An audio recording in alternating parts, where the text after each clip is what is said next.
Assalamualaikum warahmatullahi wabarakatuh.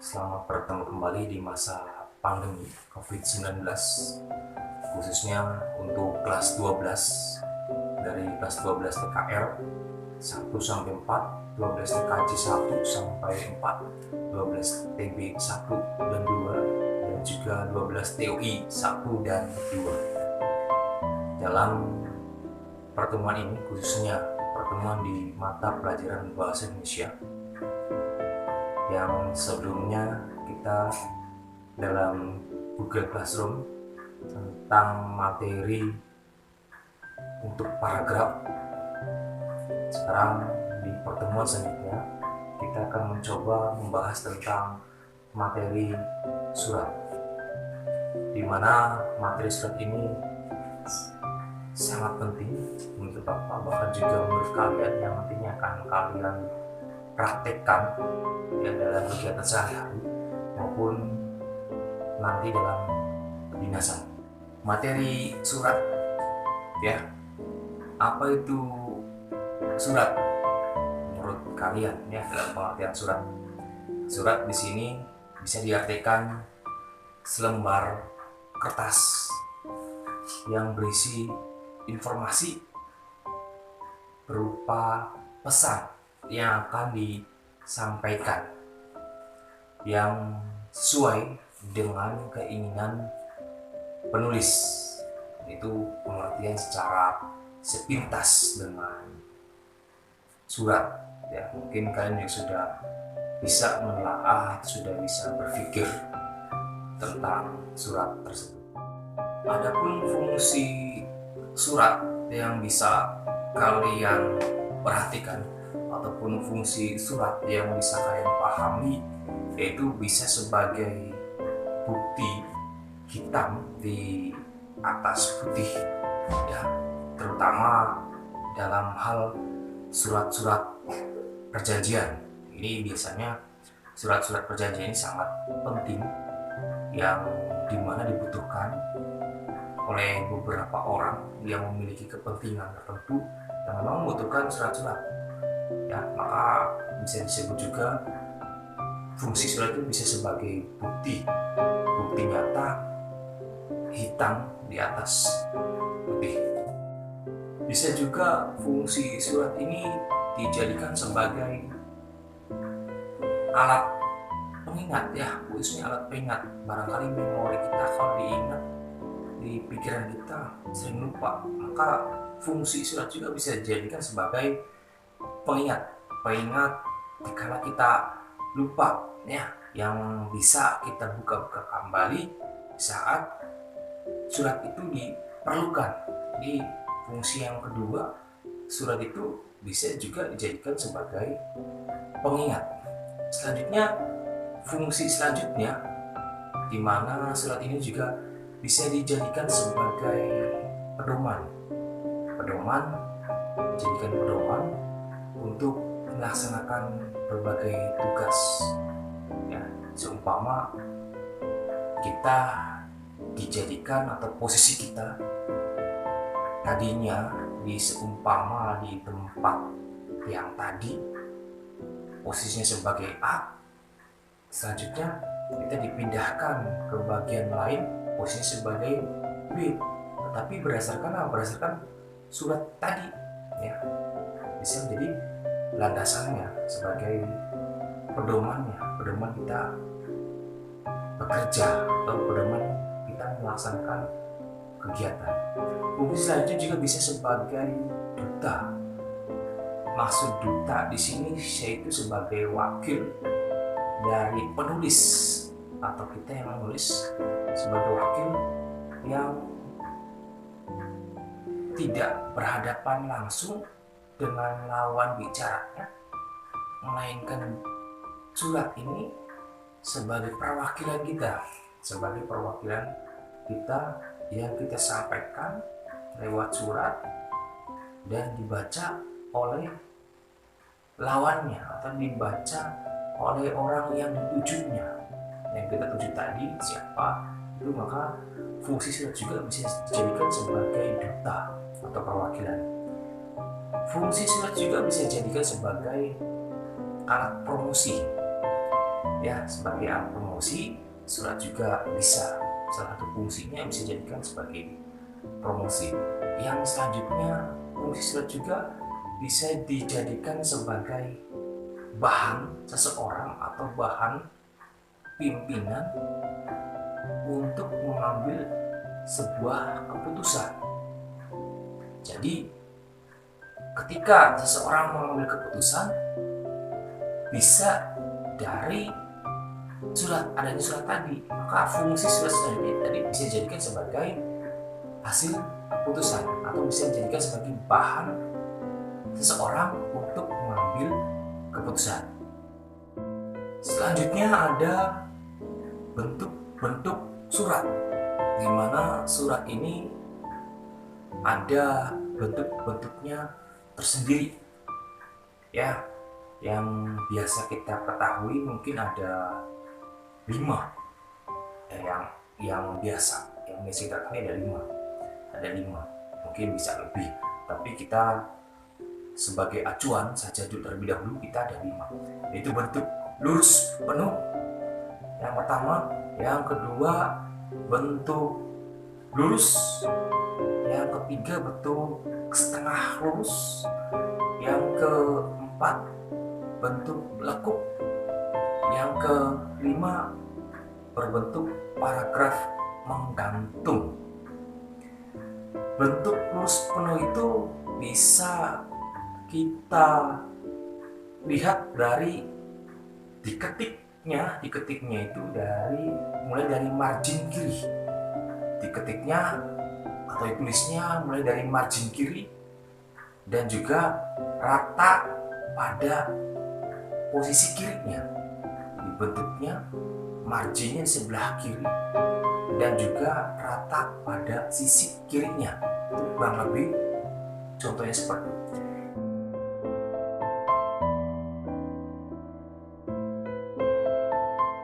Yang selanjutnya bentuk lurus. Bentuk lurus ini di mana diketiknya mulai dari margin sebelah kiri.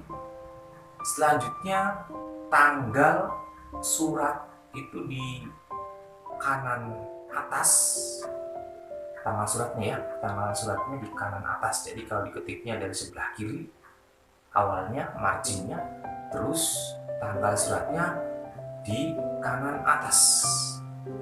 Selanjutnya salam penutup dan tanda tangan, nama terang dan jabatan diketik pada bagian kanan surat, jadi di bagian kanan bawah, jadi dimulai dari nomor surat di sebelah kiri dan juga diketik dari sebelah kiri, tapi tanggal di kanan atas.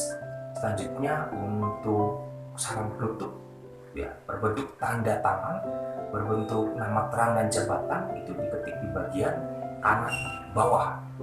Itu salah satu contoh dari surat yang berbentuk lurus.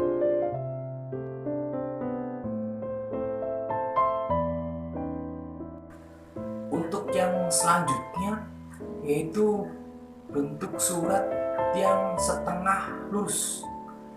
Jadi bentuk surat ini setengah lurus. Kenapa bisa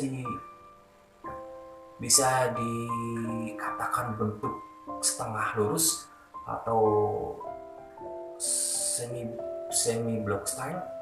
Ya, ini bisa dilihat dari semua bagian surat ini diketik seperti bentuk lurus.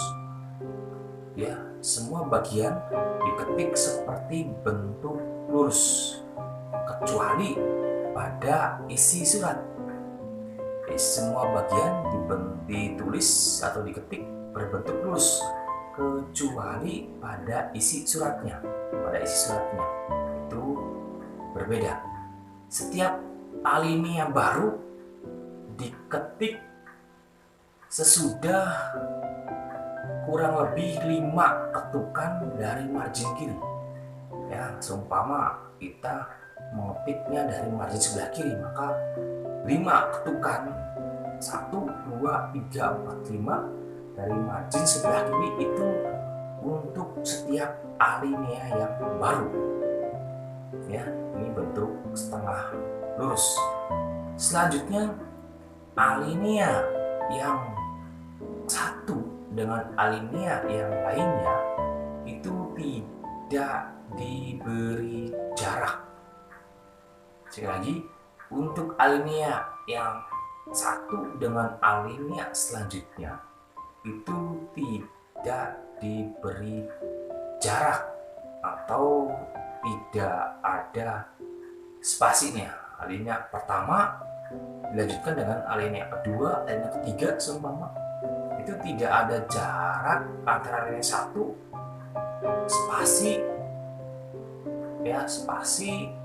atau spasinya berapa baru alinea kedua dan jaraknya tidak, tapi jarak alinea pertama dengan alinea kedua dan selanjutnya itu ibaratnya tidak diberi jarak. Itu untuk model surat yang bentuknya setengah lurus.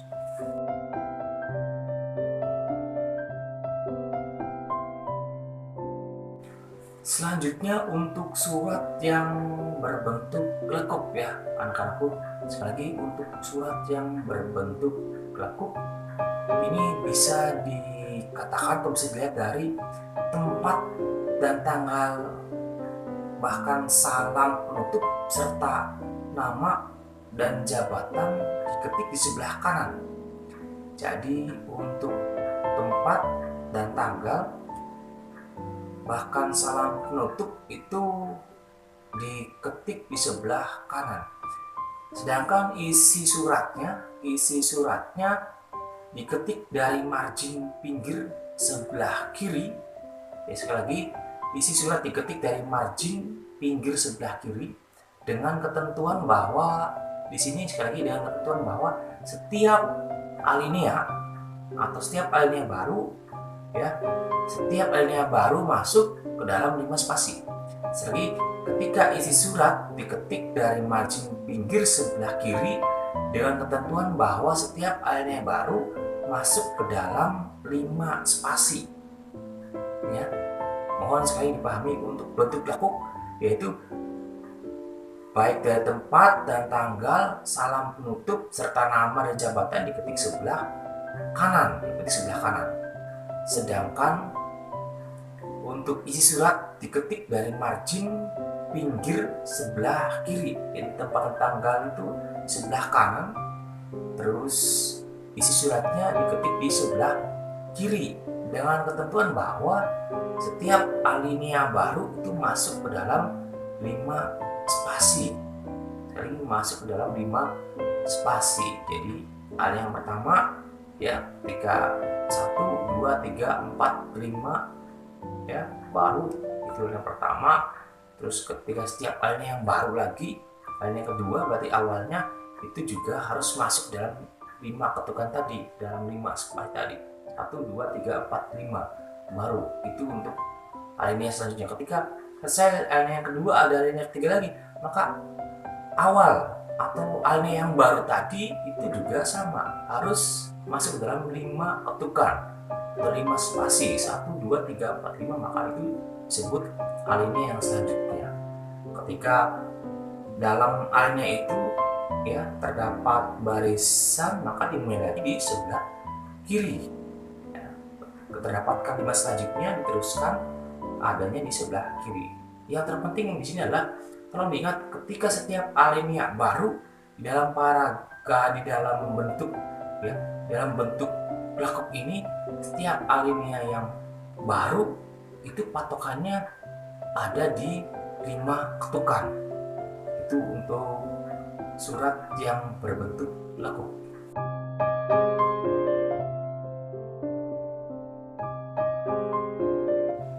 Selanjutnya yang kelima atau bentuk surat yang hanging paragraf atau bentuk surat yang paragraf menggantung ya, bentuk surat yang paragraf menggantung. Di sini untuk letak ya kop surat tetap kop surat di atas, umpama ada kop suratnya. Selanjutnya untuk tanggal itu ada di sebelah kanan, rata dengan nomor surat ya. Jika ada nomor surat dimulai dari sebelah kiri dan diikuti masih dalam satu baris yang sama untuk tanggalnya adanya di sebelah kanan. Sedangkan untuk lampiran atau juga bahkan untuk yang selanjutnya itu ada di sebelah kiri ya, ada di sebelah kiri ya. Selanjutnya untuk salam pembuka juga ada di sebelah kiri, dimulai di sebelah kiri. Tetapi yang berbeda dari bentuk paragraf menggantung ini dengan bentuk-bentuk yang lainnya, ketika isi surat atau awal alinea itu bentuk lurus ada di sebelah kiri atau margin kiri. Jadi setiap alinea yang pertama itu ada di sebelah kiri ya, tidak masuk ke 5 ketukan tetapi langsung ada di sebelah kiri rata dengan nomor surat. Itu untuk awal alinea ya. Ketika baris selanjutnya, maka ketika seumpama satu baris penuh itu awal, maka baris kedua itu tidak sama dengan baris yang pertama. Kalau baris yang pertama atau di baris yang pertama itu alineanya itu awal alinea itu ada di, atau awal baris itu ada di rata sebelah kiri, maka untuk baris yang kedua dan selanjutnya itu harus masuk ke dalam 5 ketukan tadi. Ketika baris pertama rata ya, ketika baris keduanya lanjutannya harus masuk setelah 5 ketukan.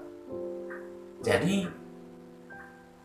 baris pertama lurus dimulai dari margin kiri, maka baris keduanya, ketiga dan keempat selanjutnya jika masih dalam satu alinea maka harus masuk dalam 5 ketukan tadi. 1, 2, 3, 4, 5 baru ya. Yang keenamnya dimulai dengan huruf lanjutan tadi atau lanjutan dari baris yang pertama.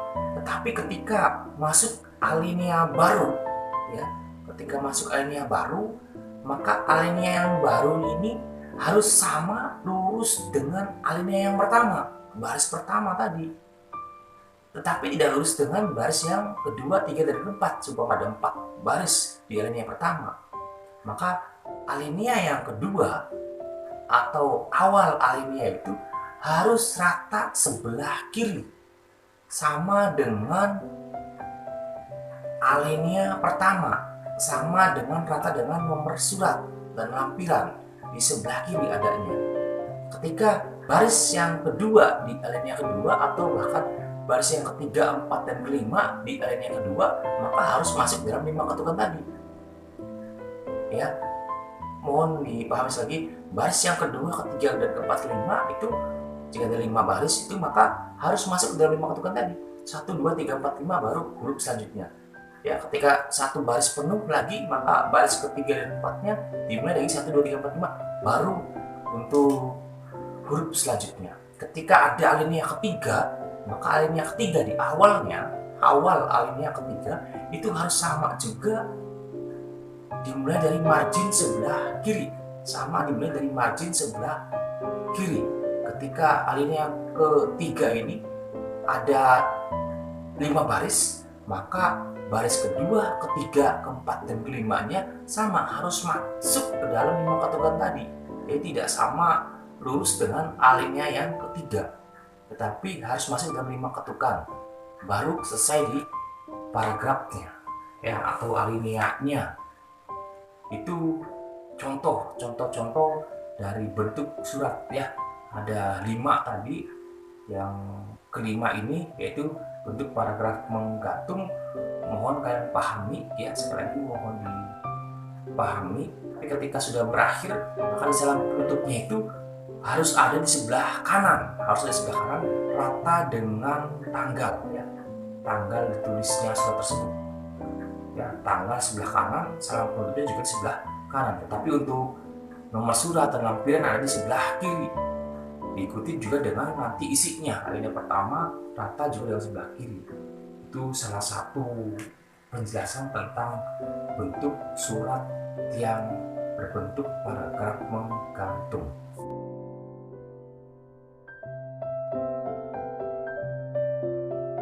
Mungkin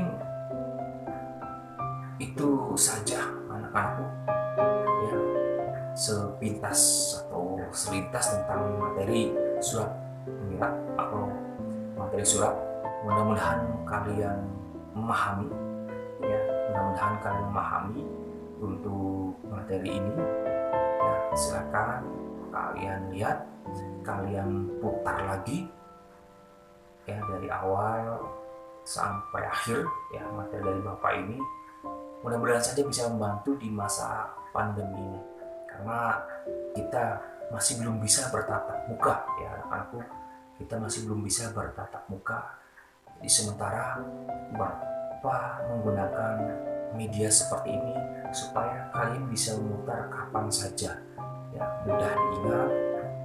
Barangkali kalau kalian butuh untuk bertanya, bisa kita di Google Classroom atau kita bisa diskusi di Google Classroom. Silakan untuk anak-anakku khususnya kelas 12. Semoga saja materi ini bermanfaat bagi kalian, ya, mudah-mudahan sangat bermanfaat. Sekali lagi tolong pahami materi ini dengan baik, dan tolong sekali lagi jaga kesehatan kalian, jaga diri kalian masing-masing, karena kesehatan itu lebih utama. Jadi kesehatan kalian lebih utama. Insya Allah kalau sudah selesai masa pandemi ini, sudah berakhir, kita akan kembali bertatap muka, ya, mungkin dengan berbagai protokol kesehatan, ya. Kita harus wajib menggunakan protokol kesehatan di masa pandemi ini demi diri kita sendiri, demi sayang sama keluarga dan orang-orang di sekitar kita. Sekali lagi, jaga kesehatan, jaga diri baik-baik, dan jangan lupa jaga jarak. Selalu pakai masker ketika kalian bepergian kemana atau keluar kemana saja. Tetap selalu pakai masker dan jaga jarak aman. Itu saja. Wassalamualaikum.